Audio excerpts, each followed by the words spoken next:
त्या बैठकीमध्ये पहिला जलसंपदा आणि दुसरा कृषी विभागाची शेतकऱ्याची झालेली नुकसान भरपाई यावर प्रत्येक कॅबिनेटमध्ये चर्चा होत आहे।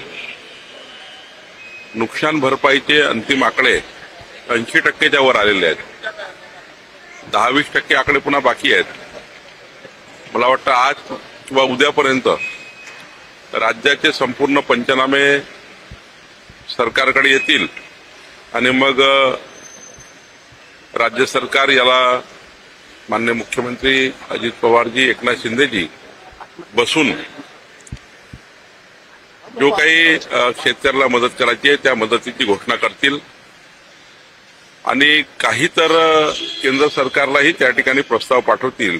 जे केंद्र सरकारकडे अपेक्षित प्रस्ताव आहे तेही जातील।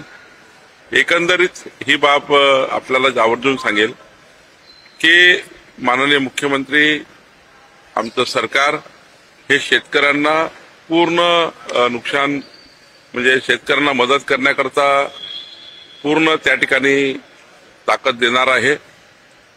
जे काही करावं लागेल ते करणार आहे। 2-4 प्रकल्प मागे पडले चालतील पण शेतकऱ्यांना आम्ही कुठेही त्या ठिकाणी कमी पडू देणार नाही आणि याकरता आमचं त्या ठिकाणी नियोजन सुरू आहे आणि शेतकऱ्यांना मदत करण्याची पूर्ण भूमिका आहे।